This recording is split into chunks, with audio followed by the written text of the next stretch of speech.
Let's bring in Tyler Connolly, lead singer of Theory of a Deadman. Good morning. How are you, my man? Good. Sorry, I'm late. I was just trying on Jeffrey's underwear. Yeah, you like that. You can wear them 4 times because you can turn them around once and then flip them inside out. Mm-hmm. Flip backwards. Yeah, you usually start with the blood stains on the front. I got the whole story about that. This just gross. It is. Where is that human being? He is not here today. You missed him. He's only here on Monday, Wednesday, and Friday. Little Jeffrey goes a long way. Oh, man. And I didn't realize how tall you are. I've seen you at RoverFest before, but you're a tall guy. How tall are you? 7'1". 6'3". 6'3". 6'3", yeah. But you're thin, a skinny guy. I mean, you weigh like 190 is what I'm going to guess, right? Yeah, around there. Yeah, I mean, this guy, I don't know how you do it. Well, you run around on stage every night. That's probably more of a workout than people might think. Yeah, well, we also keep in shape. Like, you can't be on stage with a huge gut hanging out. So I don't know. Some bands, I'm seeing more and more of that huge gut these days. Put a jacket on. Bands. Yep. Yeah, I don't know. Yeah, I got I'm on a diet. I eat healthy, which is that hard when you're on the road to do that? Because totally. Exercise is difficult probably when you're on the road. Also eating. I mean, you have riders and you say, hey, we want our organic this and that crap from wherever. But still, it's hard to follow that when you're on the road. It is, because there's some guys, like crew guys, that aren't on diets, and they're just, some of them have the ranch. Yeah. Well, the other or whatever, the bags of chips, and I'm like, oh, it looks so good. The other thing is you want to, at least I do. We go on the roads, so we're on the road about 10 days a month or so, doing the show, and I want to try local restaurants and cuisine and stuff like that, and that's not the healthiest way to do it, and it's hard to. That's why I'm 4 inches shorter than you, and I weigh the same more amount. Than him. Yeah, probably. Yeah, he's talking about these guys with guts. I have one. So you got how many records have you guys put out now? 6 records, 6. Man. It's been a long time. Like you said, we did RoverFest 2012. Yeah. Like we were talking out there, and I'm like, yeah, of course I remember. Oh, come on, you can't remember that? You do a million shows. No, I remember it. How have you even? It was a singer from Live, I think, was on that Ed too. Kowalczyk, yeah, that's right. Yeah, Fireworks. I remember it. Yeah, and they have since gotten. I think Live has gotten back together. Like they were in a big feud at the time, Ed and the rest of the guys in the band. And now I think they're out on tour, maybe even right now doing dates. As a whole band. I saw them out in L.A. and a friend of mine was drumming for them. I'm like, what? I could see him up on stage. I'm like, I didn't know that. Are there certain bands that you like being with, performing, doing shows with more than others? Are there guys, or do you even really have to interact with the other bands too much on a gig?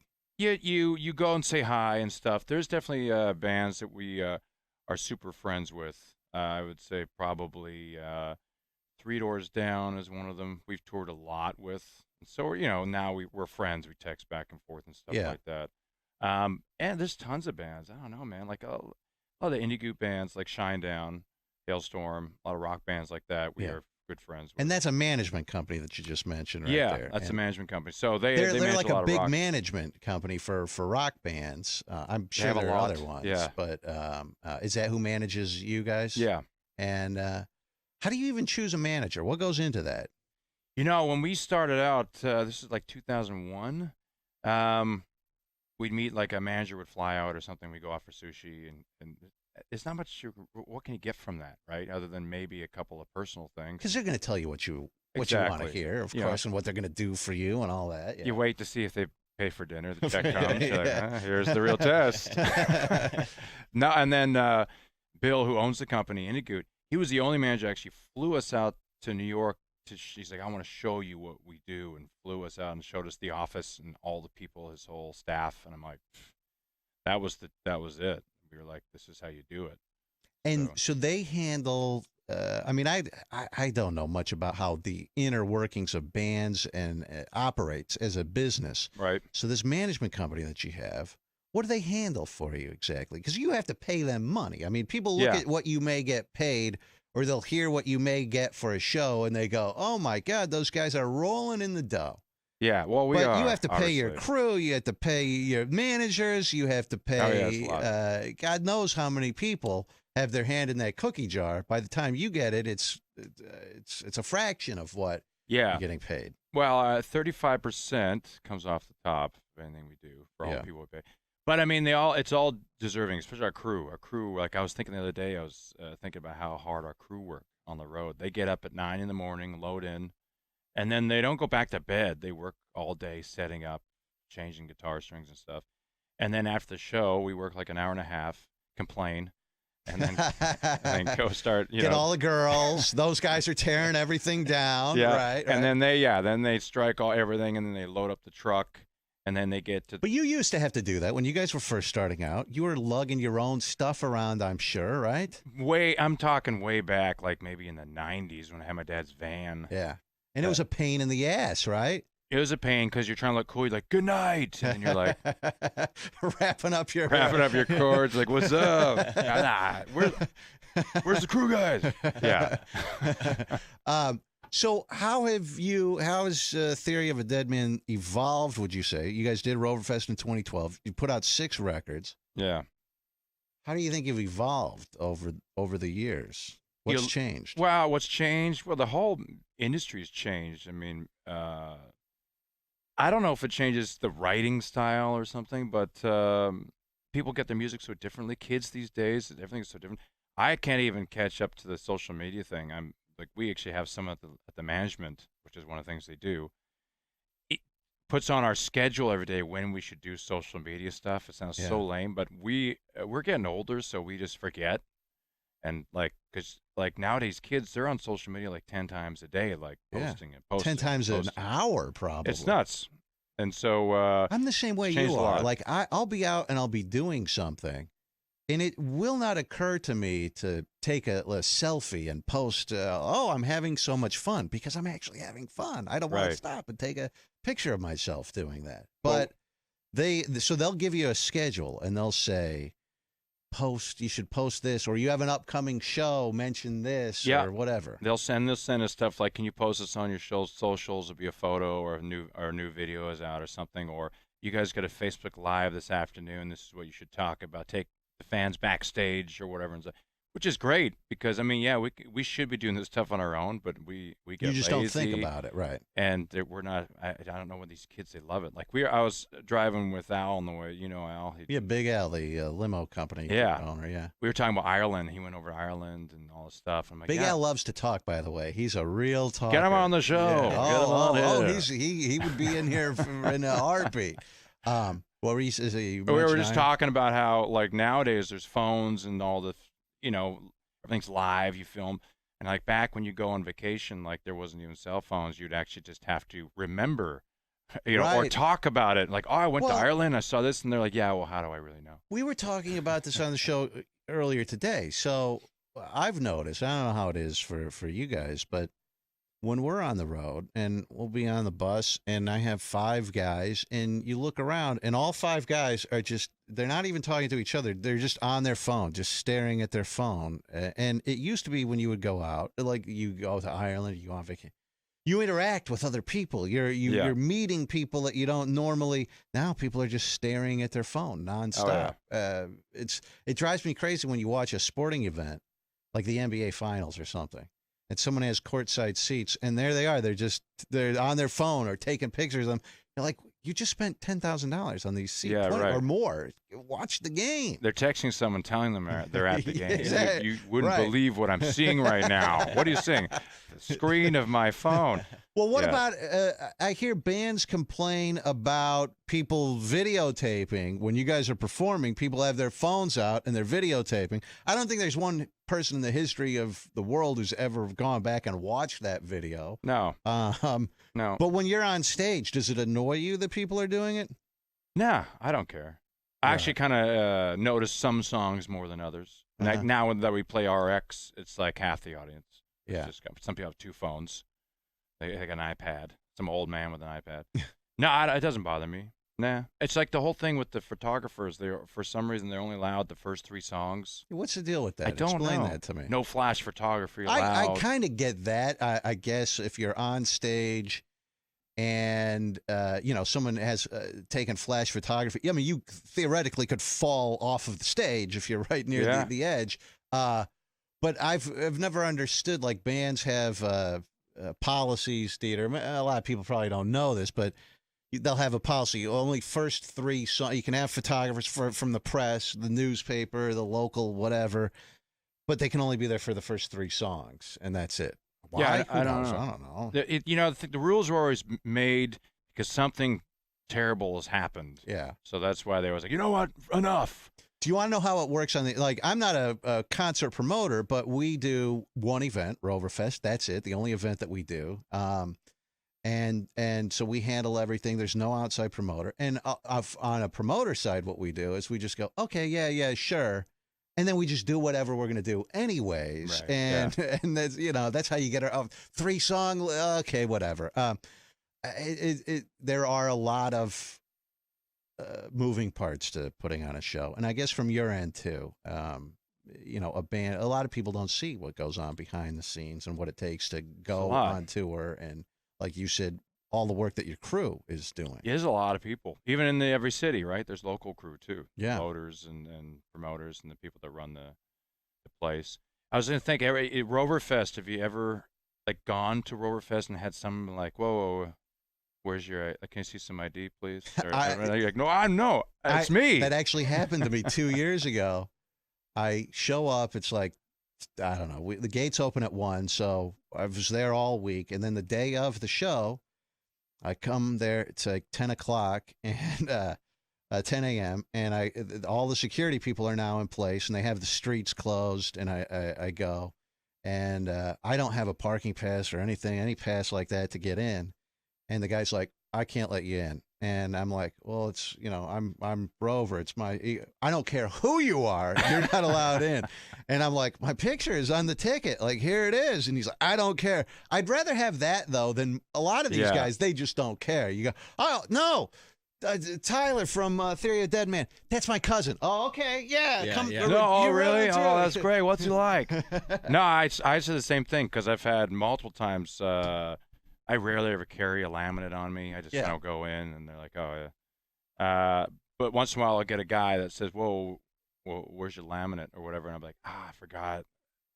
And then they'll apologize to me. I'm like, don't apologize, man. Like, you're doing your job. Yeah, like, I don't want some riff-raff in here. Right.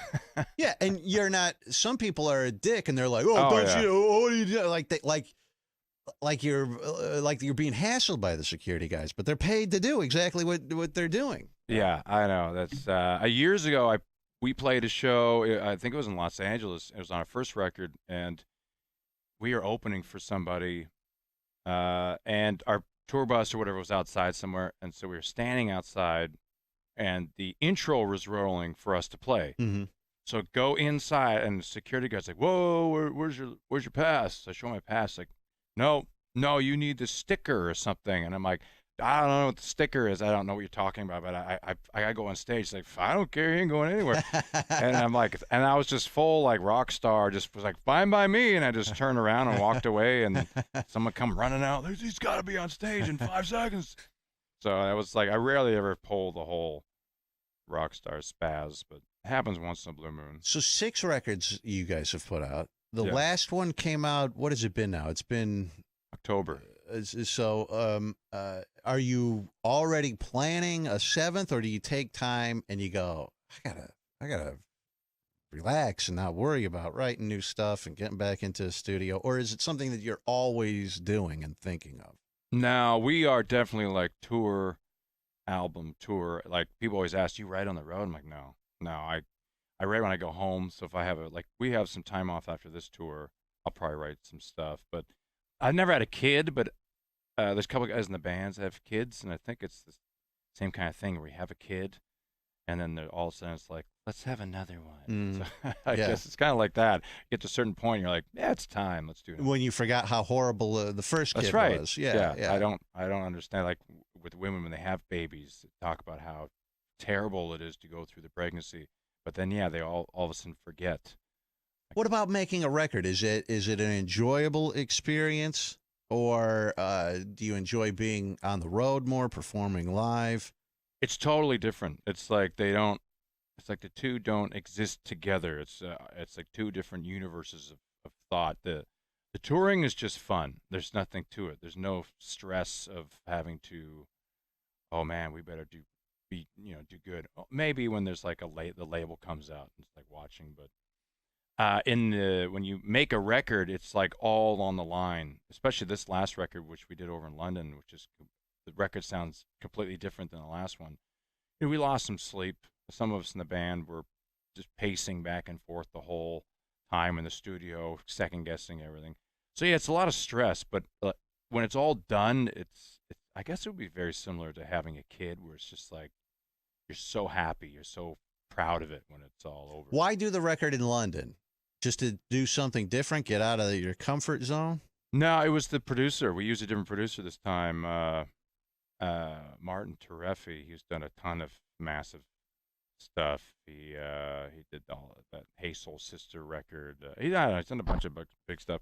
But he said he's got to do it over in London, and we were kind of like, "Can you come over here?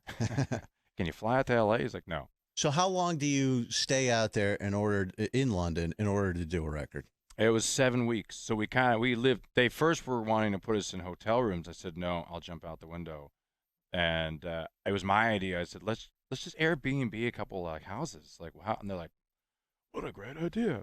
So me and the guitar player stayed in one, and the other two guys stayed in another flat, they called them.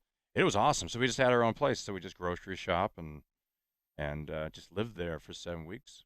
It was Now, way what better. is, by the way, the Theory of a Deadman is at House of Blues tonight. LiveNation.com for tickets. Tyler Connolly is here with us. So when you go and you decide that you have a producer, this is another question I ask bands, and I swear to God, I still don't even understand the answer that they give me. So you're working with a producer. You worked with a producer on this record. I've always asked them, I go, what is this producer actually doing? Because they'll talk like, oh, this guy's a great producer. He's done this record and that song and blah, blah, blah, blah, blah. But my question is, what do they do? I mean, you've written the song, you have the lyrics, you have the music. Right. What are they doing in the studio that is a valuable resource to you?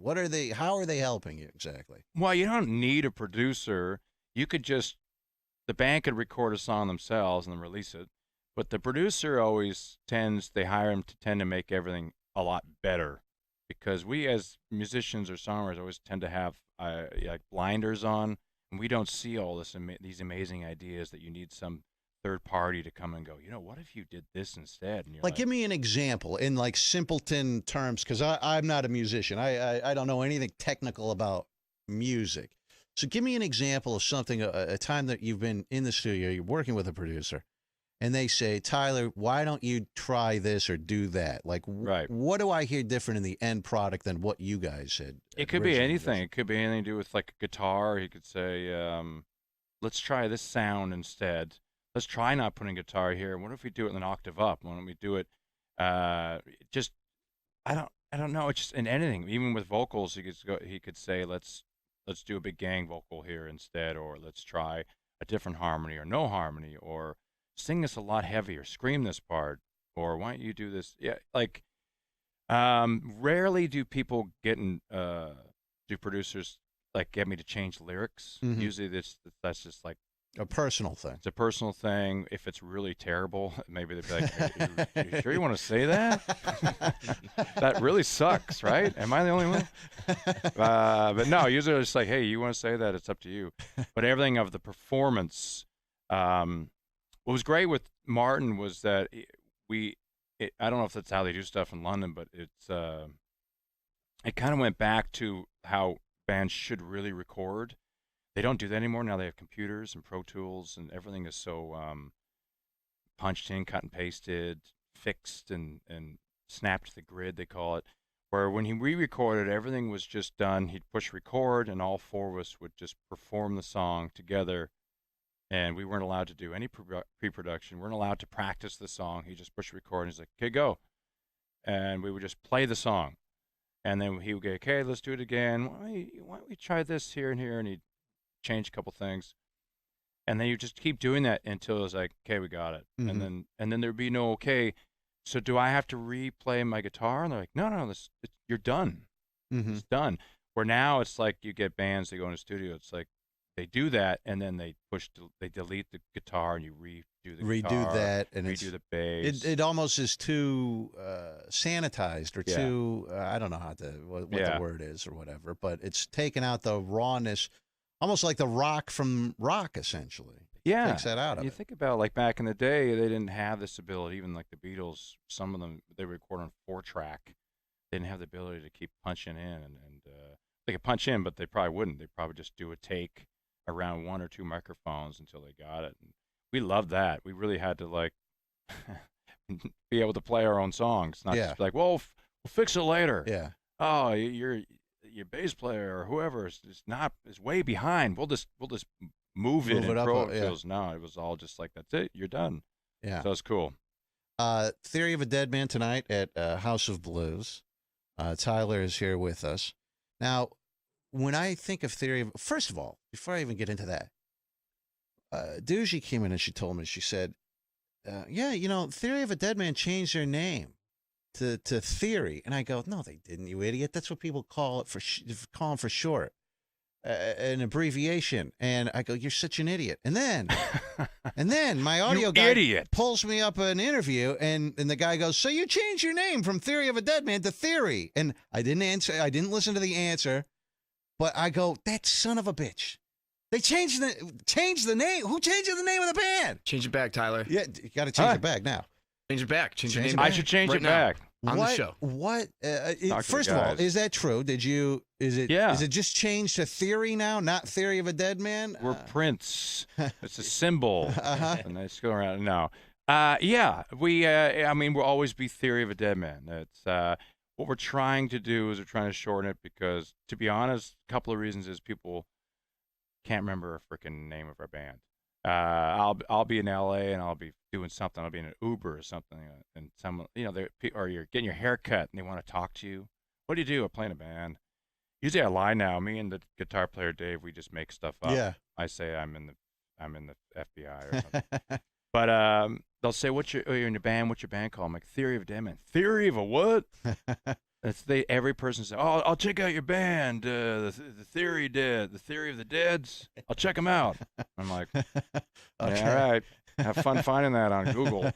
Yeah. So it just was something on this record. There was multiple reasons. The different sound of the record, and just the fact that people call us Theory. Yeah. It's almost like when they call a Red Hot Chili Peppers the Chili Peppers, because it's just less to say. So it's just, these are my excuses. I had someone, I don't even remember what it was, but years ago we were booking Roverfest, and someone was here in the office with me going over everything, and I had a list of bands and an agent sent over. What about, and it was Theory of a Deadman, but they just abbreviated it TOAD, Right. capital T, capital D.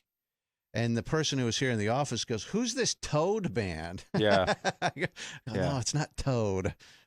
So, all right. So you've changed officially to just Theory, and that's it. Yeah, it's the way the world is going. I mean, I noticed in the last 5 years now, kids, they don't, with the texting, they have to say, they don't never even finish one syllable words now, right? Yeah.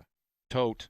I don't know. So it's just to simplify, essentially. Just to simplify. In other words, Americans, and I guess just people, are getting dumber every year, and you have to almost simplify in order to keep appealing to. Corey, everyone's getting dumber except our fans are just getting smarter, right? It's amazing, yeah. You were the first band that was signed, I think, to Nickelback's record label, or they started their own label, or I forget exactly what it was, because I always think of that. And when you think of Theory of a Deadman, I always think of that, or Theory now, I guess. I always think of that. Is that do you think, is that a positive or a negative? Maybe I'm the only person that automatically makes that link. Right. But in my mind, you're always linked in that way because of that.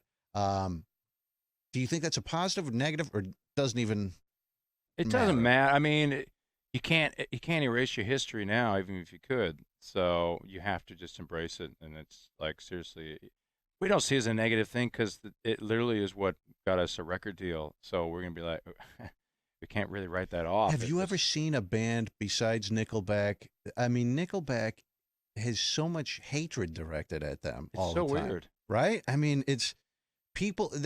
I don't know how it happens with specific, whether it's an actor or a band or whatever the case may be. Sometimes people are just become a magnet for haters. And what is it? Because you think about it, like who was that lady? Who was the cook, the Southern cook lady? Paula Deen. Paula Deen. She said a couple N words or something. Yeah. I'm sure now everyone's forgot about it. And they're like, she's fine. I'm going to go buy some more of her books. People get over it. People have not gotten over that. They just Nickelback has always been like a them. butt of a joke. You know, it's all. They're the new N-word. He was waiting for that. That was amazing. That was good. Thank you. They are the new N-word. Oh, it's so sad. Because they are really good guys. I don't understand. They haven't gone out and said or done something so terrible where you're like, you know what? Screw these guys. It just became like people. I think they like Justin Bieber more.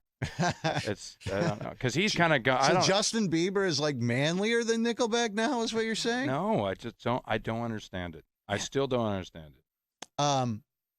So you finished this. You put this record out in you said October. You're on tour now. When do you put the next record out? How long does it take?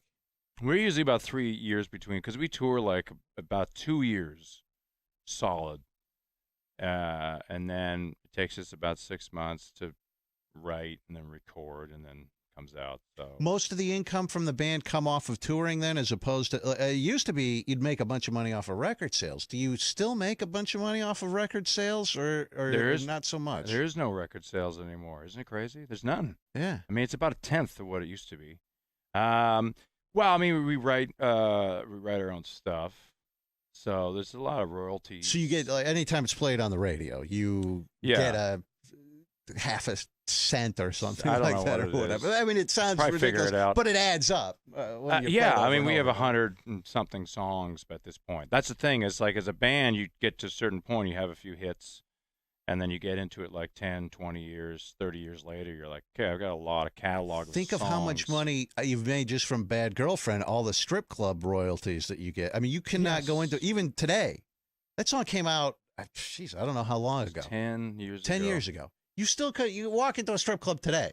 There's probably a strip club right now playing that song somewhere in the world. Yep. Like, they're just constantly. There's some strip club in Cleveland right now. Who has their 11 in the morning, out at probably 10:30 playing a.m. There's 4 dudes in there. They're like, yeah. Theoretically, they're tonight. supposed to pay for that too. I mean, they even bars, strip clubs, they're supposed to pay royalties. I don't know how anyone polices that necessarily. Yeah, I don't know, but I think that Theory should get a lifetime. We should be able to go in any strip club. Any strip club, anywhere, right? Yeah.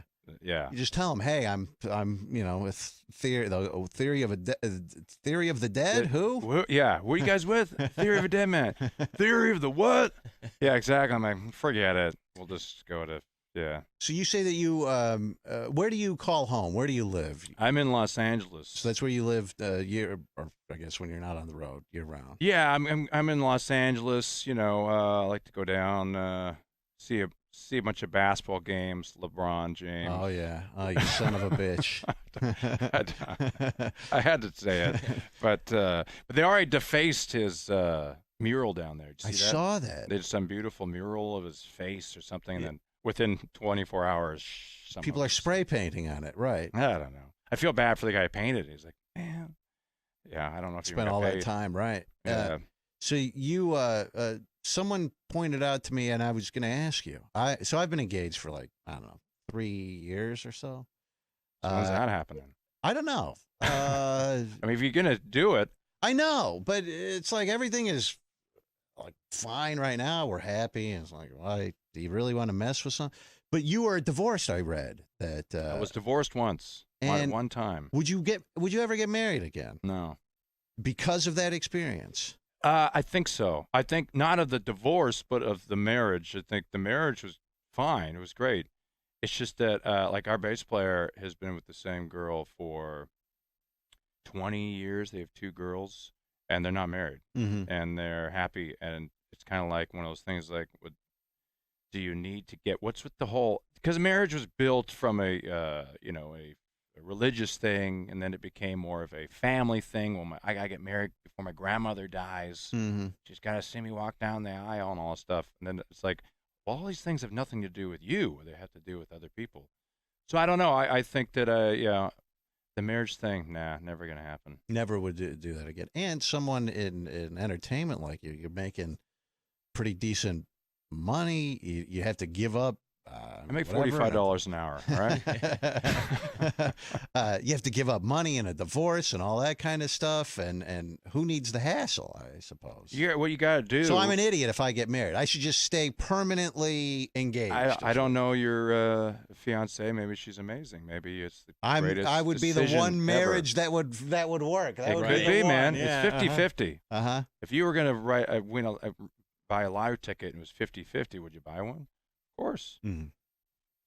Well, but if you lose, you have to give up half of your stuff. No one would play the lotto. That's a great question to ask on your show. Yeah, it's interesting. So no plans to ever get married. You Nah, you don't have man. kids. You said no kids. No kids. I just I No I don't know. desire.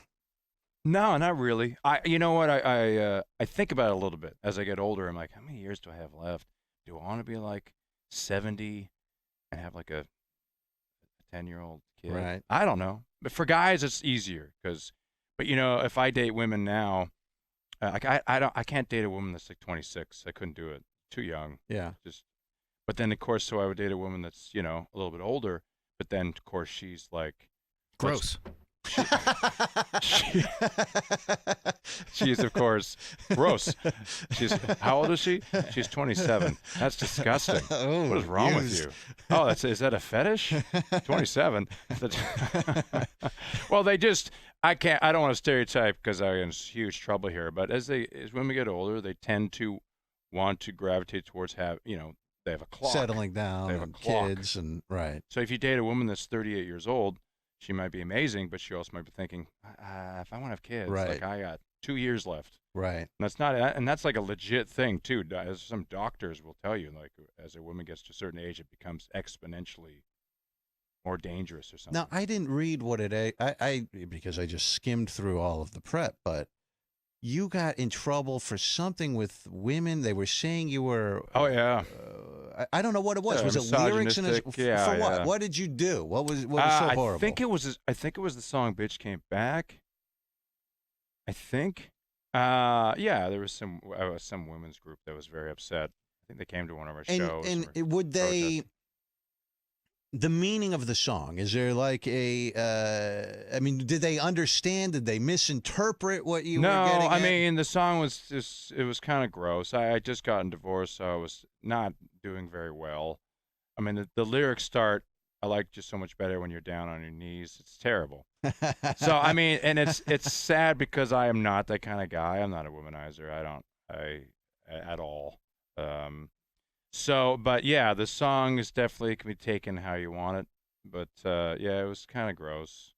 So they gave you grief over this. Yeah. Yeah. What did you do? Did you have to apologize? No. Or you don't do anything. You say, I'm a rock star. Screw you. I can't apologize because I intentionally wrote it and recorded it. So you and wrote sang this it. when you were right after the divorce, or you're going through the divorce? Yeah.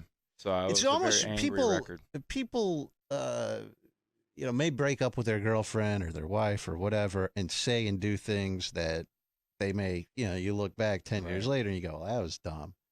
But you have that memorialized forever. You know what I mean? Like it's there. I'm allowed to be unapologetic. Is that what you're saying? No, I I'm just I can saying. be. I'm saying that most people you Yeah, forget you can, your past things that you've done, but I can't. no, because it's there on a song and yeah. a record, and people can point that out later in an interview, for instance, or something like that. Yes. But so you didn't get into any. Do you ever worry about this whole hashtag Me Too stuff? I mean, you're a guy who's been in the business for a long time. I don't know what you do in your personal life, but you probably, I'm guessing, have had chicks throw them. You're a good-looking guy. I do more of the Jeffrey stuff. No, I don't. Yeah, no, I'm not worried about that. Problem is, I guess anybody, including yourself, anybody could be a victim to that as well. Yeah. Because the problem is it's a great time for women to be able to come forward. It's so sad to think about all these decades that they felt that they had to like just shut up. But at the same time, it's you gotta be very careful because as it becomes trendy, which is such a gross word to say with something that's so serious, people gravitate towards it and just want to believe it. So then you have people that get that may not have done anything that get, oh well, yeah, he did this to me. Like I just saw a week or two ago, Maynard from Tool. I heard about that. Was hashtag Me Too. And this woman wrote a tweet because as a blog or whatever, that's how you make an egg. And I don't know, maybe it could be true. I don't know. Yeah, we don't know. I know Maynard's a weird dude. Like the guy's just. I've met him a few times. I'm not close with him by any stretch of the imagination, but he's an oddball a little. But that doesn't mean that he's done anything wrong. There are a lot of oddballs out there, but you don't know what. And if you say, I remember I read this story on the air. We talked about it, and if you question it, and I said, well, why did this happen? And when she said that, why was that? You're labeled, you're a victim blamer, Rover. You don't believe. But you know what? Here's the thing. If anyone were in a situation where they were accused of something, you would want people to give you the benefit of the doubt as well. Right. Just because someone accuses you of something doesn't mean that you've actually done it. It's the whole innocent till proven guilty. That someone said that once. Somewhere. Yeah, I think I've heard that before. Somewhere. Yeah, it's what do you do? I mean, you can't be unbiased. You have to take a side, and of course, which one do you take? And and of course, then if it happens to you, then you expect everyone to take your side, and sure. all of a sudden not returning your phone calls. Yeah, that's scary, man. I don't know. So you've never thought about or been worried about anything like that, or no, because I've never done anything. But that's what I'm saying. You don't necessarily even have to have done anything wrong to be swept up in this day and age. Yeah, I don't know. I would hope I come off as being a kind of nice guy. People would probably defend me, I think. Yeah. Well, that's what a lot of people have exactly. thought, and then they go. But no one wants to. When the S hits the fan, no one. Oh yeah, he's a good guy. What are you defending of a molester, a rapist? What whatever. Theory is going to be at House of Blues tonight, and for tickets you can go to livenation.com. Then how long are you guys on the road for before you have some downtime? You go back home. How long are you out on tour for? Another 5 weeks. We've been out for 3. We were over. We were a bunch of other countries, and then our guitar player's having a kid. So you got to get back. He's got to get back for that. Take some time off. The tour ends 5 days before the baby's coming out. So that's cutting it a little bit close. Cutting it close, but hey, man, that's rock and roll. What do you do if the guy, like, if she goes into labor, and let's say she goes into 2 weeks early or whatever, and you have 5 more dates left to do or something like that.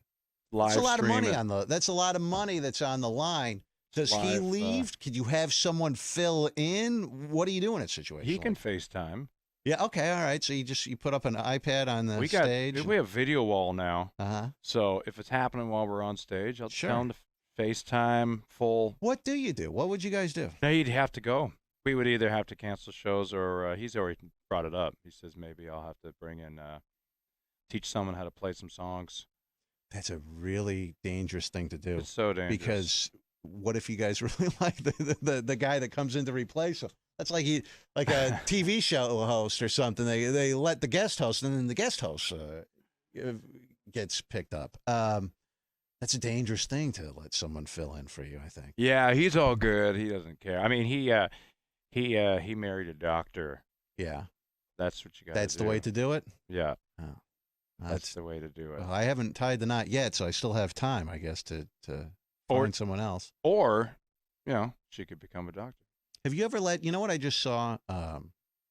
someone sent me a video. I don't know why. Just a fan sent me a video of bands that have let fans come up on stage and play a song. Oh yeah.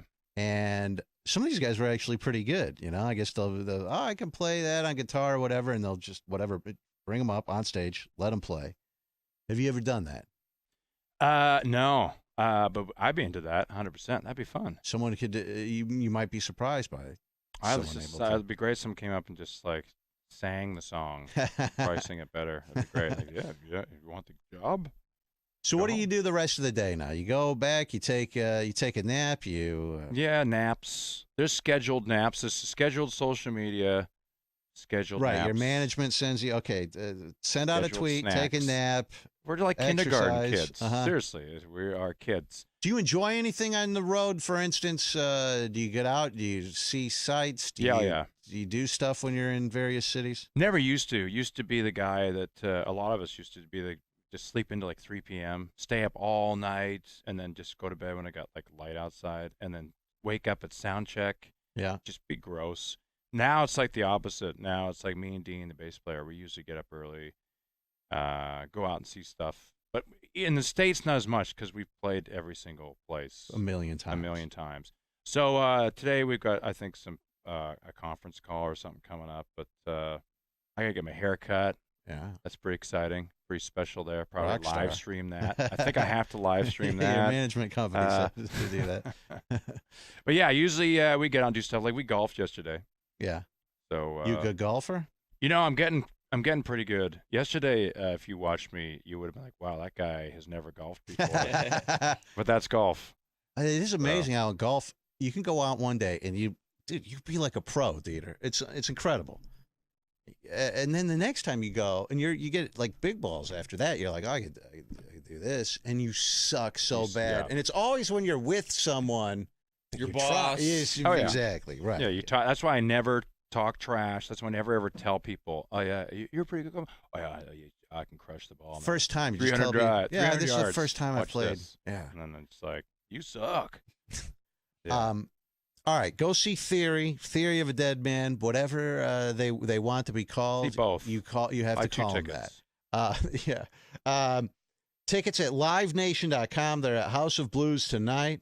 Tyler, thank you for coming in. Thanks for having me, man. You have fun on the road, the rest of the shows that you have to do, and I appreciate you coming in. Let me take a quick break. We'll be right back. We will wrap everything up right after this on Rover's Morning Glory. Hang on.